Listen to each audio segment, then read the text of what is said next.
Olá, eu sou Lara Luz e esse é o Ecos Estelares, um espaço onde a gente conversa sobre espiritualidade, consciência, símbolos, experiências e tudo aquilo que atravessa o invisível dentro e fora da gente. Aqui não existem respostas 100% prontas, só caminhos, vivências, perguntas e ecos. Então, respira fundo, se permite desacelerar um pouco e vem atravessar esse portal comigo. Porque às vezes aquilo que a alma tenta dizer em silêncio ecoa pelas estrelas. Hoje nós vamos falar sobre algo que tem me atraído recentemente, que é o preço kármico e energético de usar o sagrado como performance. Eu passei por algumas situações e conversei com um amigo que é espiritualista. Ele tem uma vivência muito interessante, muito bonita, e ele me contou de alguns casos, e eu falei, vou pesquisar um pouco mais sobre isso. E existe uma diferença muito grande entre viver uma experiência espiritual e performar espiritualidade, né? E eu acho que a internet tornou essa linha cada vez mais confusa. Porque hoje a espiritualidade também virou estética, virou personagem, virou validação, virou palco.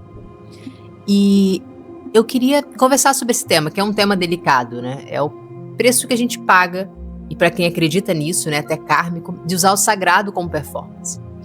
Principalmente quando falamos de mediunidade, de incorporação, de canalização, de ver entidades ou de receber mensagens, porque existe uma diferença muito séria entre uma experiência espiritual genuína e uma construção performática em torno disso.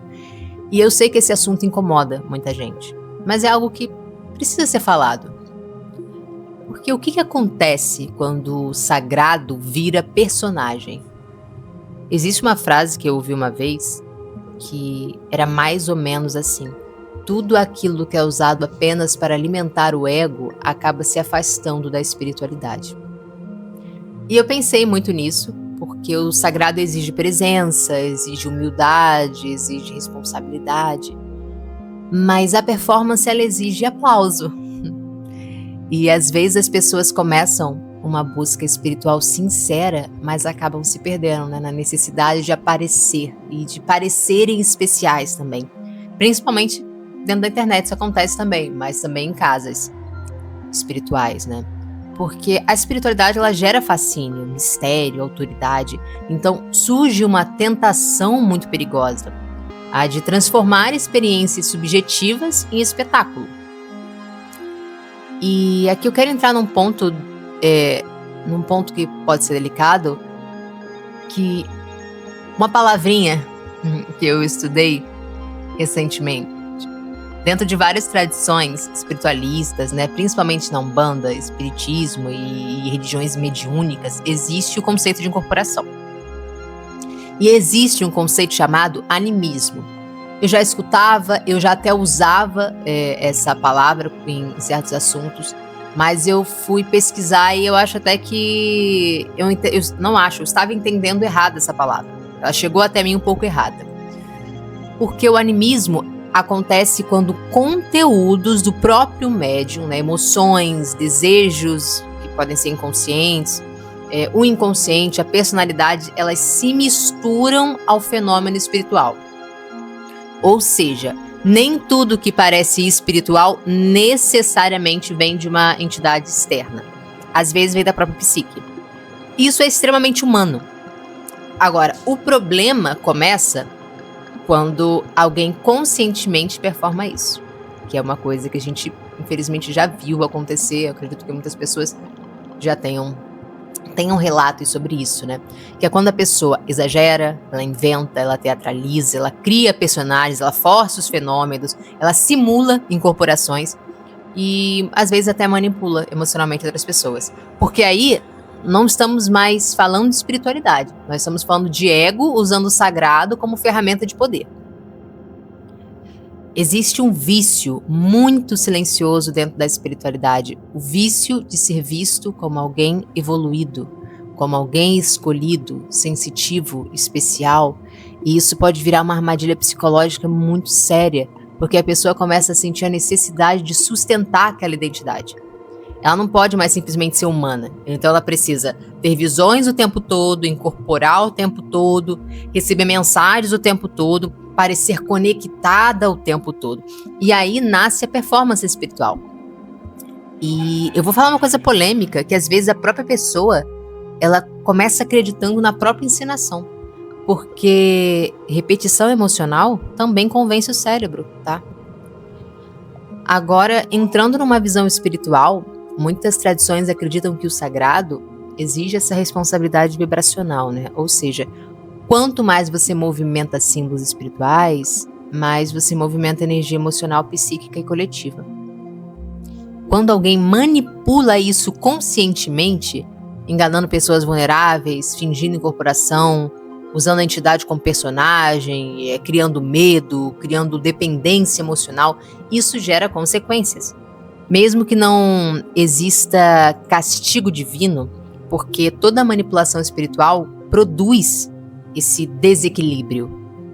Primeiro é um desequilíbrio interno, depois é um desequilíbrio externo. E eu acredito muito nisso. A mentira espiritual, ela cobra um preço psíquico.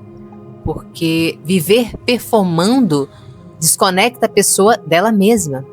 Ela começa a não saber mais o que é verdade, o que é personagem, o que é emoção real, o que é necessidade de atenção. E talvez uma das coisas mais perigosas seja o ego espiritual. Porque ele é mais difícil de perceber do que o ego comum. A pessoa ela acha que ela está iluminada, quando talvez ela só esteja muito sedenta por validação. Isso acontece muito. Acontece quando alguém usa a espiritualidade para se sentir superior, trata seguidores como dependentes, cria uma imagem messiânica, se coloca como escolhido, ou usa o invisível mesmo para controlar pessoas. E isso não acontece só em religiões, acontece no esoterismo, na internet, na nova era, nos grupos espiritualistas, porque o ego, ele consegue usar até o discurso de luz. E eu pensando muito nisso, né, as experiências espirituais mais profundas que eu vivi, elas foram silenciosas, elas não foram performáticas. Não tinha trilha sonora, não tinha plateia, não tinha câmera. E isso é interessante, né, porque até mesmo esses meus amigos mais próximos que estão nessa caminhada, nessa jornada, como todos nós, mas que tem muito interesse, né, de olhar para esse lado do invisível, tudo que chegou e chega até a mim, sempre foram experiências muito mais silenciosas e até mesmo individuais, né, com eles mesmos. E talvez o verdadeiro sagrado tenha justamente essa característica. Ele transforma você sem precisar impressionar. Hoje existe uma romantização muito grande da mediunidade online também. Mas mediunidade não é entretenimento. Ela exige equilíbrio emocional, aterramento, discernimento e humildade. Porque nós continuamos errando, nós continuamos falhando muito com a gente, com os outros, e a nossa intenção é evoluir aqui. Porque mexer com o simbólico humano é algo muito sério. Então, se a gente se pergunta se existe consequência kármica, depende da visão espiritual de cada pessoa. Mas dentro de muitas tradições, existe a ideia de que toda manipulação consciente, ela gera retorno. Não como uma punição divina, mas como um desequilíbrio. Se você usa o sagrado para manipular, isso inevitavelmente afeta a sua consciência. E talvez o verdadeiro karma seja justamente esse, se afastar da própria verdade. Porque quanto mais alguém performa uma espiritualidade falsa, mais distante fica da própria essência. E eu quero deixar uma coisa muito clara. Isso não é um ataque à mediunidade, muito menos às religiões espiritualistas, muito pelo contrário. Eu acho justamente que o sagrado, ele tem que ser levado com leveza e respeito. Então, é triste ver que tá virando personagem de internet, né? Então, talvez a pergunta mais importante seja: quando a espiritualidade deixa de ser busca e vira identidade performática? porque existe uma diferença muito grande entre viver uma experiência espiritual e precisar convencer todo mundo de que você é especial. E talvez o verdadeiro espiritual não seja aquilo que mais aparece, talvez seja justamente aquilo que permanece verdadeiro mesmo sem aplausos.